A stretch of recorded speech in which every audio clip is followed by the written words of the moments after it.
मैं बोला कि प्लेट विवर्तनिकी सिद्धांत क्या है। मैं प्लेट विवर्तनिकी सिद्धांत आप लोगों को पढ़ा रहा हूँ। इससे पहले आप लोगों को मैंने पढ़ाया था तो वेगनर का महाद्वीपीय विस्थापन सिद्धांत, ठीक है, continental drift theory of Wegener. उसमें महाद्वीपों का कैसे विस्थापन हुआ था, ठीक है। पहले एक थे जिसे पैंजिया बोला जाता था और उसके चारों तरफ जो पानी था उसे पैंथालसा बोला जाता था। फिर पैंजिया का एक समय के बाद विभाजन होता है, ठीक है, और वो जो है अंगारा लैंड और गोंडवाना लैंड में टूट जाता है। अंगारा लैंड को लारेंसिया भी बोला जाता है।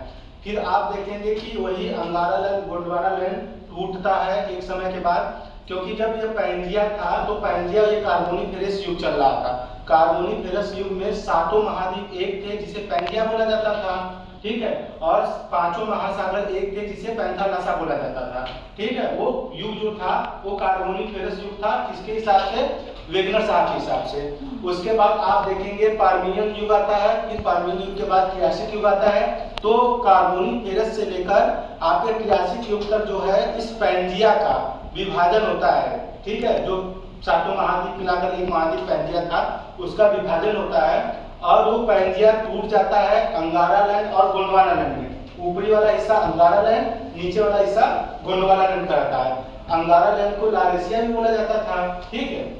अब देखेंगे अंगारा लैंड का जो है फिर विभाजन होता है। अंगारा लैंड टूटता है और वो जो है नॉर्थ अमेरिका महाद्वीप आज जो देखने को मिलता है और यूरेशिया महाद्वीप देखने को मिलता है। यूरेशिया का मतलब है यूरोप और एशिया का मिला हुआ पार्ट यूरेशिया का रहता है। यह पार्ट जो है कभी अंगारा लैंड का पार्ट था, ठीक है। और नीचे जो गोंडवाना लैंड है उस गोंडवाना लैंड का पार्ट जो है आपका साउथ अमेरिका, अफ्रीका महाद्वीप, मेडागास्कर, प्रायद्वीपीय भारत, ठीक है, अंटार्कटिका महाद्वीप, अफ्रीका महाद्वीप, ये सारे के सारे जो है और ऑस्ट्रेलिया आपको जो देखने को मिलता है ये सब किसके पार्ट है, ये सारे पार्ट गोंडवाना लैंड के थे।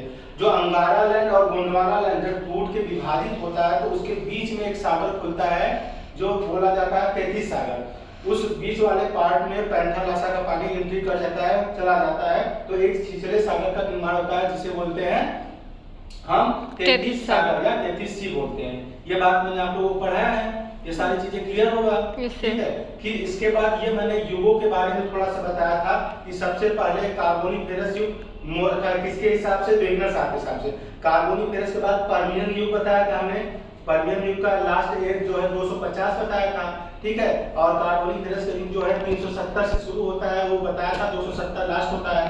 तो उसके बाद मैंने बताया था पर्मियन युग आता है 250 उसका लास्ट होता है, 270 से लेकर 250 तक का है, ठीक है। मिलियन ईयर रिकॉर्ड्स में इसका बात करते हैं, हम मिलियंस में बात करते हैं, ठीक है, वर्ष पहले की बात करते हैं। फिर इसके बाद जो है पर्मियन, मैंने बोला कार्बोनिफेरस, फिर पर्मियन युग बोला, फिर इसके बाद ट्रियासिक बोला। ट्रियासिक युग के बाद जुरासिक युग आता है। जुरासिक युग में ही आप डायनासोर जैसे प्रजातियों का जो है उद्भव होता है, आप लोग जानते हैं, उसी युग में रहते हैं जो आपका जुरासिक युग में। जुरासिक युग के बाद मैंने बताया जुरासिक युग में ही सारे के सारे जो है अंगारा लैंड और गोंडवाना लैंड का विभाजन होता है। अंगारा लैंड और गोंडवाना लैंड का जो विभाजन होता है वो जुरासिक युग में माना जाता है, जिससे जो है 7 महाद्वीप बने हुए हैं। फिर इसके बाद आपको मैंने बताया था कि जुरासिक युग के बाद कौन सा युग आता है, याद है किसी को?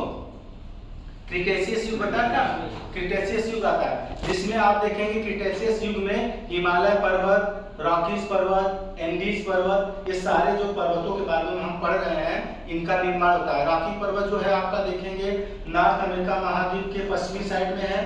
एंडीज पर्वत जो है आपके वो साउथ अमेरिका के, दक्षिण अमेरिका के पश्चिमी साइड में है, ठीक है। इनका जो है देखने को मिलता है। इसके बाद अल्पाइन पर्वत आप देखेंगे, ठीक है, और उसके बाद आप देखेंगे एक हिमालय पर्वत, ठीक है। मुख्य रूप से इन्हीं पर्वतों को देखेंगे। ये सारे पर्वत जो है आपको कब बने हैं, क्रिटेशियस युग में बने हैं। और क्रिटेशियस युग के टाइम आप देखेंगे जब महाद्वीप का विस्थापन होता है तो नॉर्थ अमेरिका और साउथ अमेरिका जब महाद्वीप जो है पश्चिम के साइड खिसकते हैं तो, और यूरेशिया वाला हिस्सा जो मैं पढ़ा चुका इसलिए बता रहा हूँ इसीलिए आपको।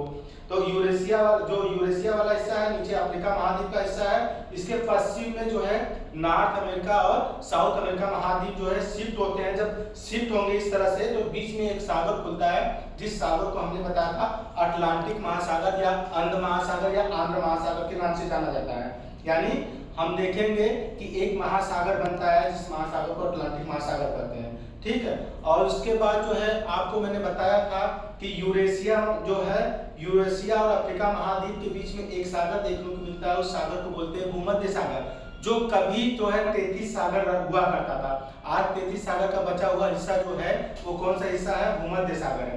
फिर इसके बाद मैंने आपको ये पढ़ाया था उन्हीं continental drift theory of Wegener के में भी बताया था, वेगनर साहब के महाद्वीपीय विस्थापन के सिद्धांत में, कि हमारा जब प्रायद्वीपीय भारत जो है टूटकर अलग हो रहा था, तो उस समय जो है वो ऊपर नॉर्थ के साइड शिफ्ट हो रहा था, उत्तर के साइड, और उत्तर के साइड जब वो जा रहा था तो उसी सेंस में 33 सागर जो है को चीरते हुए ऊपर निकलेगा तो हिंद महासागर का निर्माण होगा, ठीक है। बंगाल की खाड़ी और अरब सागर और बंगाल की खाड़ी आप बनेगा, और एक हिंद महासागर, 3 महासागर जो है किससे बनते हैं, आपके 33 सागर से बने होते हैं। मैंने बताया था, याद हो, कभी एग्जाम में पूछेगा कि बंगाल की खाड़ी कैसे बना है, अरब सागर कैसे बना है, हिंद महासागर का निर्माण किस महासागर से हुआ है, तो आप बता देंगे 33 सागर से हुआ है, ठीक है। क्लियर है, ये बात क्लियर हुआ। और अंटार्कटिका का निर्माण किससे हुआ है, आपका पैंजिया से हुआ है ना, जो पैंजिया और पैंजिया का पैंथालासा से हुआ है।